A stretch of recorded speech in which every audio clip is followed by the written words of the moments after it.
You think you train hard. You lift weights, you do cardio, maybe you've even done martial arts. But imagine waking up in the year 1189, the air thick with smoke and prayer, and someone hands you a dull iron sword heavier than your gym barbell, and tells you that if you can't swing it for an hour straight, you'll die tomorrow.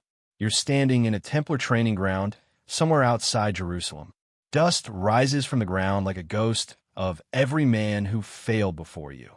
Rows of young recruits, peasants, nobles, men barely 20, swing their blades again and again under the blazing sun. The smell of sweat, iron, and blood mixes in the heat. No water breaks, no cheering instructors, only a single knight in chain mail pacing with a whip. His job is simple: make you suffer until you either become a weapon or collapse. This isn't the kind of training you've seen in movies. There's no clean armor, no noble speeches, no shining swords gleaming in slow motion. The reality is mud, pain, and the constant sound of steel biting into wooden posts until your arms tremble uncontrollably. Every motion is punishment. Every mistake is humiliation. And every breath reminds you that you're not training to fight. You're training to survive. Because the Crusader didn't just carry a sword. He carried the weight of faith, fear, and death. The myth of the knight in shining armor. Hollywood loves to show knights as perfect warriors, elegant, chivalrous, powerful.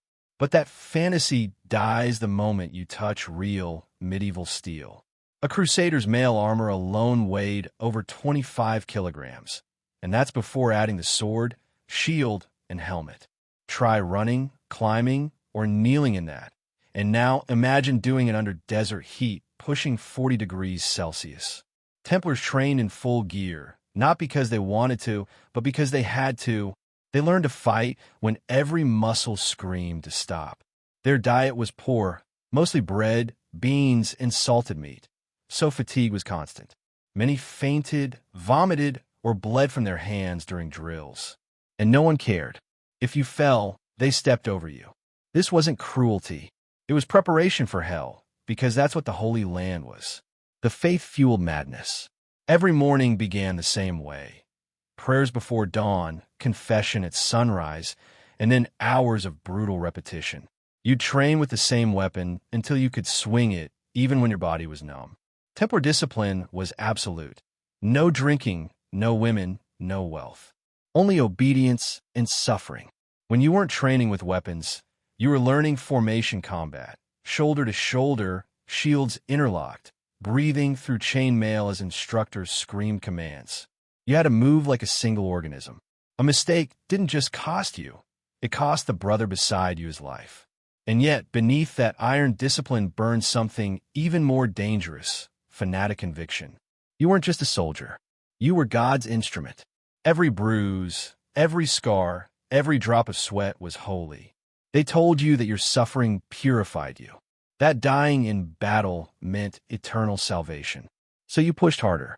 You stopped feeling pain. You became something else. Not strength, transformation. In modern gyms, people say no pain, no gain. In the Crusader world, pain was the point. It was the test of faith. It was how you proved your soul's worth. You'd run drills with shields weighing as much as a child, thrusting wooden swords into straw dummies until your knuckles split.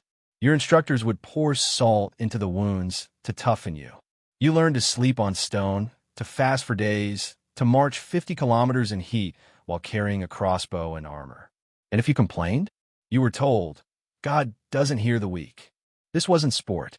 It was a spiritual crucible, a system designed to break your humanity and rebuild you into something terrifying. The shock of real combat. When the time finally came to fight, all that training still wasn't enough. Nothing could prepare you for the horror of battle. The screams, the smell of burning flesh, the chaos. Crusader veterans wrote of men collapsing mid-charge, overcome by fear or exhaustion. Many vomited inside their helmets from the heat and stench. Some died before even reaching the enemy lines. But those who endured, those who truly became Crusaders, moved with mechanical precision. They swung until their arms gave out, then kept swinging. They fought not for glory, but because stopping meant death. You'd last maybe 30 seconds against one of them. The myth of the gallant Crusader hides a darker truth. Their strength came not from courage, but from conditioning through agony. They weren't noble heroes. They were forged through torment. Men who found salvation in suffering and identity in brutality. This was the real training of a Crusader, to forget the man you were and become the weapon God demanded. You wake before dawn, when the desert is still cold and the sky is bruised purple with the first hint of light. The bell from the Templar chapel tolls once, deep, hollow, final. It isn't an invitation. It's a command. You rise from a bed of straw, pull on the chainmail shirt that never quite fits, and immediately feel its bite against your raw skin. The links have rusted overnight, leaving reddish stains that look disturbingly like blood. You don't have time to eat. A single piece of black bread and a gulp of sour wine will have to fuel you through another day of torment. Because today is combat conditioning, the most feared day of all, the body as a weapon. In modern terms, Crusader training was a mix between extreme endurance athletics and sanctioned torture. Every exercise had one goal: to teach obedience to pain. You'd start by carrying sandbags, or sometimes stones, up steep hills while wearing your full armor. The instructors stood at the top, yelling prayers, reminding you that if your faith was weak, your body would crumble. You'd run until your lungs screamed, your knees buckled, and the sweat under your armor turned to salt crusts. Then came the shield crush. Two lines of recruits slammed into each other with full force, round shields smashing ribs and faces. You weren't told to stop. You were told to hold. If you fell, you'd be trampled. If you complained, you'd be whipped. Every swing, every bruise, every broken finger was another lesson. Your body belongs to the order, not to you. You think about your gym coach telling you to push harder? Forget that. A Crusader instructor didn't motivate. He broke you. The only language of improvement was pain. Weapons of God. Weapons weren't taught as tools. They were extensions of divine wrath. The Templar sword, a straight, double-edged arming blade, wasn't balanced like the Hollywood replicas you've seen. It was heavy, front-loaded, brutal. Every strike required full body rotation and exact timing to avoid dislocating your own wrist. Recruits drilled against wooden posts known as pell, thick, unyielding beams that didn't care if you missed. Thousands of strikes, morning and evening, until the post splintered or your shoulder did. You'd hear the same metallic rhythm echoing across the camp, a sound that blended perfectly with the chanting of monks nearby. Sword, mace, axe, lance, and crossbow each had its own cruel lesson. The mace taught you that precision didn't matter when brute force could crush bone. The crossbow reminded you that patience could kill faster than rage. And the lance, that long, beautiful spear of death, trained you to become part of the horse itself. Because mounted combat was the pinnacle of Templar warfare. And it was the most terrifying, the hell of the saddle. You're lifted onto a war horse, an animal so massive it feels like climbing onto a living wall. Its armor alone weighs as much as your own, and the beast's breath steams in the morning air. The instructor hands you a blunted lance, 6 feet of oak tipped with metal. You lower it, aligning it with the target, a straw dummy on a wooden post. Ride, he commands. The horse surges forward. The air rushes past your ears. You lower the lance, but it shakes violently under the speed. You strike, but the point glances off the target, twisting your wrist painfully. The instructor doesn't care. You're told to go again and again. By the 10th run, your hand is bleeding. By the 20th, your shoulder feels dislocated. But on the 21st, the lance hits dead center, snapping the post in half. The entire camp cheers, not because you succeeded, but because you finally broke something other than yourself. Real Templar Knights trained this way for months before even seeing combat. They learned to maneuver horses through screams, fire, and chaos. The animals were trained too, conditioned to charge through walls of flesh without hesitation. Knight and horse became one organism, relentless, mechanical, unholy in its precision. Psychological warfare. The physical torture was only half of it. The real weapon was psychological. The Templars knew that a soldier's body could survive anything, but his mind was fragile. So they taught you to kill compassion. You'd march through the training fields past rows of gallows where thieves, deserters, and infidels hung as warnings. You'd be ordered to stare, not look away, until their faces no longer disturbed you. You'd be forced to bless their corpses. It wasn't cruelty, it was conditioning. At night, prayers were whispered over bones.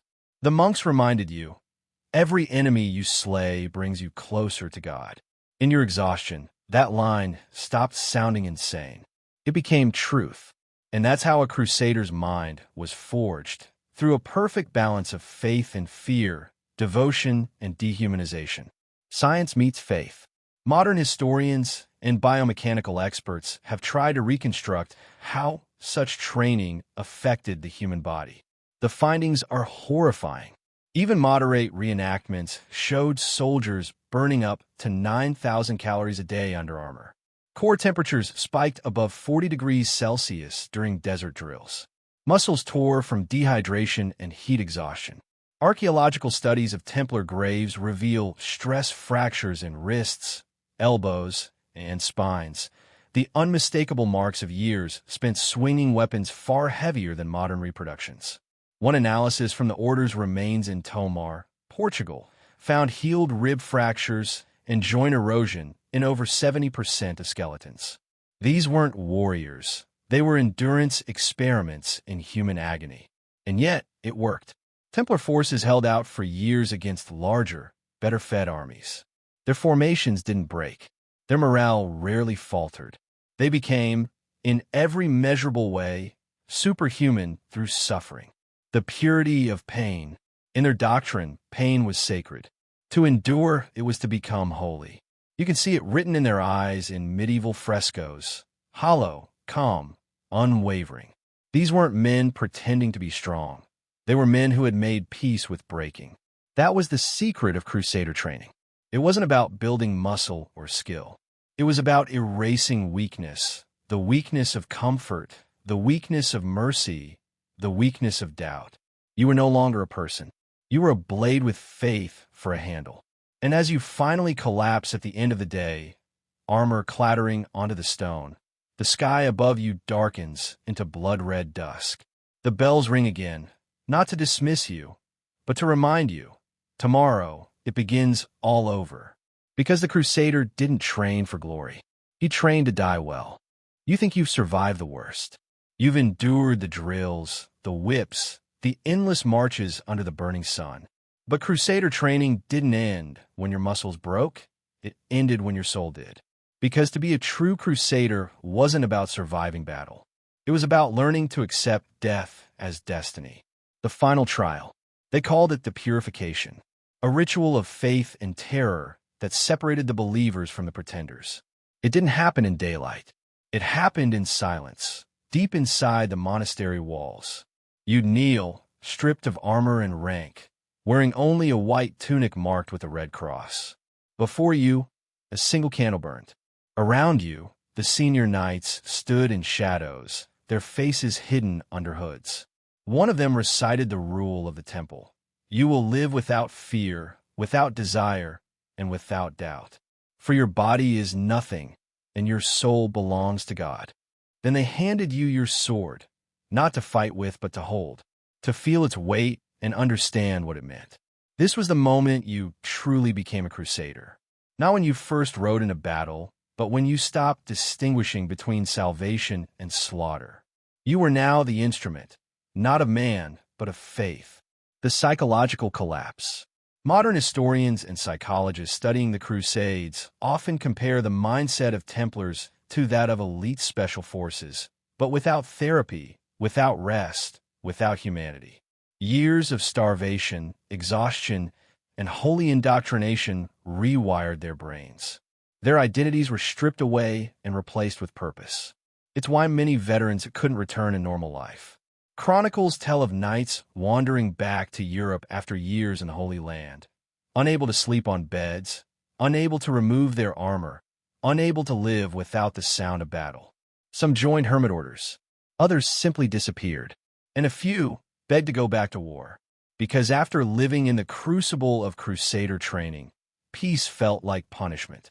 They weren't addicted to killing. They were addicted to meaning. The forgotten truth. When people today imagine a Crusader, they see a hero on horseback, brave, holy, unstoppable. But history tells a darker story. These men weren't born that way. They were made that way through a system so brutal it bordered on madness. And here's the shocking part. That system worked. It created soldiers capable of charging through fire, of holding formation while arrows rained down, of dying without flinching. Templars didn't fear death because their training had already shown them worse things. Thirst, starvation, loneliness, the endless grind of proving faith through pain. Their enemies feared them not just for their armor or their tactics, but for something far more terrifying, the calm in their eyes. The calm of men who had already accepted the grave. The mirror to modern life. You think modern warriors are strong because they have technology, tactics, precision. But a Crusader's strength came from something more primitive, belief and endurance. They didn't fight for pay or pride or nation. They fought for eternity. That gave them an edge no weapon could match. If you stood before one now, a real Templar Knight in full chainmail, mud and blood dripping from his sword, your modern body wouldn't last a minute. Your mind would break before the first blow landed. Because everything that made you human, fear, comfort, doubt, is exactly what they spent years burning out of themselves. And that's the cruel genius of Crusader training. It turned fragile men into living relics of devotion. Monsters, saints, and soldiers all at once. The final image. Imagine it now. The sun rising over Jerusalem. A sea of white tunics marked with red crosses, blades glinting like shards of morning light. Behind them, the sound of drums and prayers echoing across centuries. You stand among them, your body aching, your lips cracked from thirst. The man beside you mutters scripture, gripping his sword as if it were his heartbeat. The bell tolls once, and without a word, you march forward. This is what Crusader training was really like. Not a path to glory, a path to obliteration, of body, of mercy, of self. You don't become a knight by learning to fight. You become a knight by learning to die standing.